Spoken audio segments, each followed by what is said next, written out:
오늘도 하루의 첫 시간 우리 하나님 앞에 성별해 드리는 여러분 모두에게 우리 하나님께서 주시는 은혜와 또 사랑과 능력이 오늘도 함께 하시기를 주님의 이름으로 간절히 축원합니다. 오늘은 창세기 26장의 말씀을 중심으로 우보천리라는 제목으로 함께 말씀의 은혜를 나누기를 원합니다. 교회표어를 한자성어로 짓는 교회들이 있습니다. 그 중에 기억에 남는 표어가 우보천리였습니다. 왜냐하면 당시에 코로나 시기였기 때문에 소의 걸음으로 천리를 간다. 그런 의미의 이런 우보천리라고 하는 표어가 더 가슴에 많이 와 닿았습니다. 비록 느리더라도 멈춘 듯 하더라도 꾸준히 노력하면 결국에 목표에 도달할 수 있다는 그런 의미가 코로나 시기에 참 잘 맞았던 것 같습니다. 그런데 성경에 보게 되면 이런 우보천리의 삶을 살아가면서 하나님의 은혜와 축복을 경험한 사람이 있다고 하면 많은 사람이 있겠지만 그 중에 아마 이삭을 떠올릴 것입니다.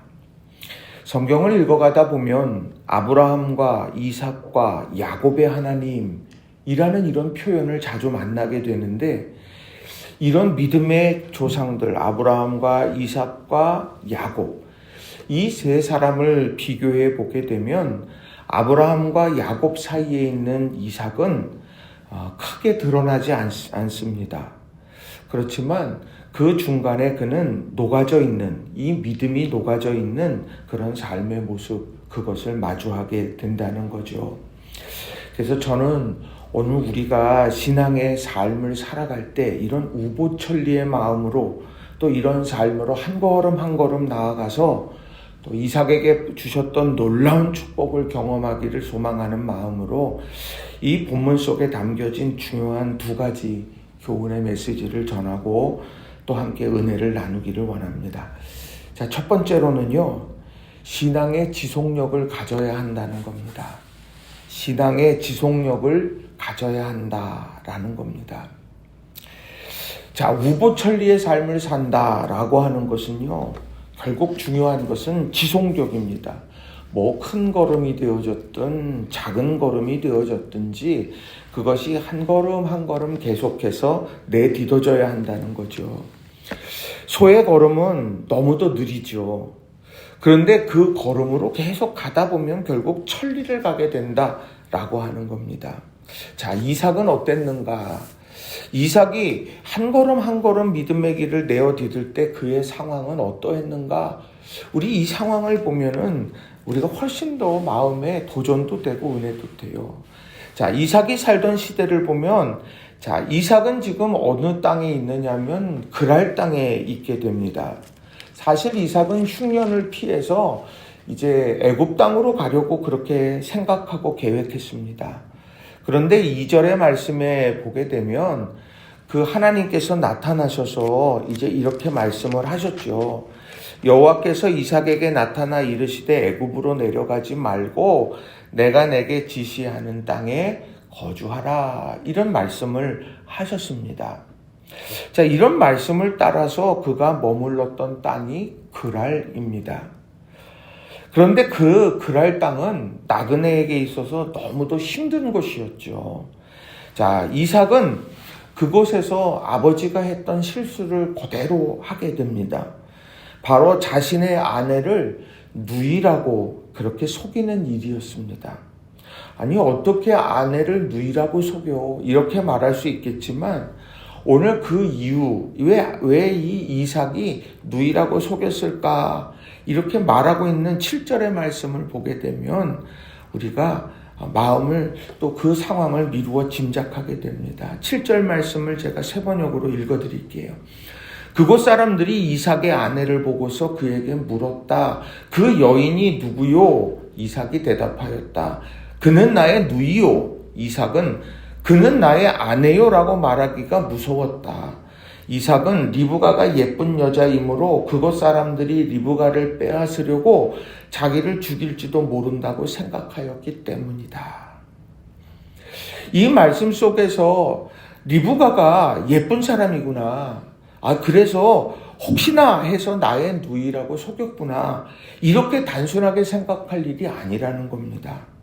오늘 자신이 생각하고 자신이 원한다라고 하면 나그네의 아내는 누구든 빼앗을 수 있다고 하는 그것이 용인된 세상을 이야기를 하는 겁니다. 우리는 그랄의 거주민이고 이삭은 지금 지나가는 나그네고, 그렇기 때문에 내가 거주민으로서 가진 힘과 또 거주민으로 가지고 있었던 모든 이런 권세들을 가지고 나그네의 것은 얼마든지 내가 원하면 뺏을 수 있어 라고 하는 것, 그것이 바로 그랄 땅의 모습이었다는 거죠. 또 뿐만 아닙니다. 오늘 그곳에서 이삭은 농사를 지었죠. 그 농사를 짓게 될 때에 하나님께서 이삭에게 많은 축복을 해주셨습니다. 12절 말씀에 보면 이삭이 그 땅에서 농사하여 그 해에 100배나 얻었고 여호와께서 복을 주심으로 그 사람이 창대하고 왕성하여 마침내 거부가 되어 14절 양과 소가 떼를 이루고 종이 심이 많으므로 블레셋 사람이 그를 시기하여 이렇게 말합니다. 그 땅에서 나그네가 최선의 노력을 다했어요. 하나님이 복을 주셨어요. 그래서 하나님께서 거부가 되게 하셨습니다. 농사도 잘 되게 하셨고, 그리고 양과 소가 넘쳐나게 이렇게 하셨습니다. 자, 그런데 오늘 그 성공 앞에 그 땅의 주민들이 어떻게 합니까? 블레셋 사람이 그를 시기하였다. 이렇게 말합니다. 블레셋 사람들이 그것을 시기하면서 그를 방해하고 그를 고통으로 몰아넣고 있는 것, 이게 또한 그 땅의 삶의 모습이었습니다. 우리 나그네로서 그렇게 성공하기가 얼마나 어려웠을까요? 그런데 그 수고해서 애쓴 그것을 보면서 질투하고, 그리고 이후에 나오는 우물을 팔 때마다 그 우물을 뺏어가게 됩니다. 열심히 우물 하나 파는데 얼마나 힘들고 어려웠을까요? 심지어 아브라함이 팠던 우물을 아들인 이삭이 그것을 다시 팝니다. 블레셋 사람들이 이게 다 다시 메워놨던 것을 수고하고 애써서 그 우물들을 팠습니다. 우물을 파고 그 우물을 얻는다는 것이 살기 위한 생존의 중요한 부분 아닙니까? 그래서 그걸 위해서 애쓰고 수고했는데 오늘 그것을 팔 때마다 기다렸다는 듯이 블레셋 사람들, 이 그랄 사람들이 와서는 그것을 뺏어가기 시작하는 거예요. 그것에 대해서 문제 삼기 시작하는 것입니다. 다투게 됩니다. 이거 우리 거다. 20절에 보면 그랄 목자들이 이삭의 목자와 다투어 이르되 이 물은 우리의 것이라 하며 이삭이 그 다툼으로 말미암아 그 우물 이름을 에색이라 하였다.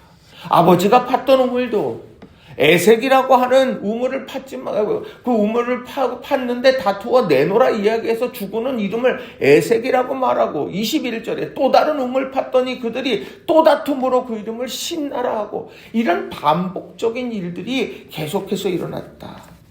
남의 수고하고 애쓴 것, 그것을 내가 얼마든지 가로챌 수 있고 뺏을 수 있다고 하는 그런 세상, 그게 바로 그랄 땅이었다는 겁니다. 아내조차도 뺏어가려고 하는 것, 나그네의 아내를 뺏으려고 하는 세상, 그리고 열심히 수고한 것을 보고 거부가 된 걸 시기하고 수고한 우물을 뺏어가려고, 다툼을 일으켜 뺏어가려고 하는 세상, 그 세상에 바로 오늘 이 이삭이 머물고 있더라고 하는 거죠. 얼마나 안타까운 세상의 모습이냐는 거예요. 이런 세상에서 아니 하나님 왜 내가 애굽으로 내려간다고 했는데 왜 이 그랄 땅에 저를 머물게 하십니까? 그 땅에서 내가 신앙생활, 이거 하나님 이거 아니잖아요. 그 단편적인 모습만을 보고서는 우리가 이건 아니에요, 그렇게 얼마든지 말할 수 있는 그런 충분한 조건들이 다 있는 것 아니겠느냐는 거예요. 그런데 이삭은 어떠했느냐? 이삭은 달랐습니다. 뭐가 달랐느냐? 그는 하나님께서 그 땅에 머물라고 말씀하시고 그 땅에서 하나님이 은혜 베푸신다 말씀하셨습니다. 비록 내 눈에 그게 보이지 않는 것 같아요. 내 눈에 지금 도리어 그것과는 정반대의 상황이 펼쳐지는 것 같습니다. 그러나 오늘 이삭은 하나님을 신뢰하고 하나님을 신뢰하기 때문에 삶을 살아내는 그런 일들, 그 일들을 지속하고 멈추지 않았다는 겁니다. 왜 그러느냐? 여러분, 이 우물을 팔 때에 아브라함이 팠던 우물을 다시 팠습니다. 그 우물을 팠는데 와가지고 다투어서 뺏어갑니다. 그랬어요. 또 우물 다시 그것을 뺏겼고 다시 우물을 팠습니다. 또 다투다가 그것을 다시 뺏기게 됐어요. 그리고 또 우물을 팠습니다. 그랬더니 22절에 보면 결국에는 르호봇이라고 하는 우물을 만나게 됐어요. 근데 그 르호봇이라고 하는 우물 다투지 않았고 내 것이 되었던 그 우물을 판 이삭이 이렇게 그가 말한다는 거예요. 자, 22절 말씀을 보면 자, 이삭이 거기서 옮겨 다른 우물을 팠더니 그들이 다투지 아니하였으므로 그 이름을 르호봇이라 하여 이르되 이제는 여호와께서 우리를 위하여 넓게 하셨으니 이 땅에서 우리가 번성하리로다 하였더라. 오늘 그는 지금까지 르호봇 우물을 파서 그것을 누리게 되기까지 그는 하나님께서 넓게 하실 거다. 우리를 위해서 넓게 하실 거고 우리를 번성하게 하실 거다. 그의 인생의 주인은 하나님이셨다라고 하는 거예요. 결국 이 르호봇 우물 앞에서 하는 이야기는 이 우물을 발견하기, 이 물을 파서 샘의 근원을 확보하게 하신 것도 하나님이시지만 하나님은 결국 이 땅에서 우리가 번성하도록 하나님께서는 만들어 가셨습니다. 이 고백을 하고 있다는 거예요. 그래 놓고 보면 오늘 그가 여러 가지 어려움 속에서 아브라함이 팠던 우물, 그 우물을 다시 팠는데 뺏겨버렸어요. 그리고 또 다시 팠더니 신나. 그래서 다툼과 신나라고 하는 시기와 그 과정을 지났지만 결국에는 마침내 하나님께서 르호봇 넓게 하시는 은혜를 경험하게 됐다. 그는 그 순간까지 멈추지 않았다는 겁니다. 이런 뭐 우물을 파? 아니요. 그게 아니라 이 믿음의 우물을 믿음으로 하나님을 믿고 약속을 붙드는 믿음으로 오늘을 살아냈다라고 하는 것이죠. 여러분, 이런 신앙의 지속력을 가지고 믿음 안에서 한 걸음 한 걸음 걸어가는 우리 모든 성도님들이 다 되시기를 바랍니다. 우리가 믿음으로 살아가는데도 때때로 우리 삶에 에색이라고 하는 다툼이 있을 수도 있어요. 신나라고 하는 시기도 있을 수가 있습니다. 그러나 그런 상황 속에서 하나님이 우리를 번성하게 하셨다. 하나님이 우리에게 약속하셨다. 이 말씀을 붙들고 어려움 속에서도 힘을 내고 한 걸음 한 걸음 기도하며 주님 붙들고 살아가게 될 때 주님께서 마침내 르호봇의 아침, 르호봇의 우물물을 마시게 하실 거다. 여러분, 이걸 꼭 기억하시고 믿음 안에서 오늘을 살아가는 저와 여러분이 되기를 바랍니다. 두 번째로는요, 하나님의 보호하심과 함께하심을 신뢰해야 한다는 겁니다. 하나님의 보호하심과 함께하심을 신뢰해야 한다라는 거예요. 자, 소의 걸음으로 천리를 가려고 하면 이게 나만의 노력으로만 가능한 건가? 그렇지 않다는 거예요. 소의 걸음으로 천리를 가더라도요, 거기에는요, 이런 길들이 있는 거고요. 그 걸음으로 이렇게 가다 보면 거기에 도움들이 있는 거예요. 뭐 풀도 뜯어먹게 되고 뭣도 하게 되고 다 하는 거죠.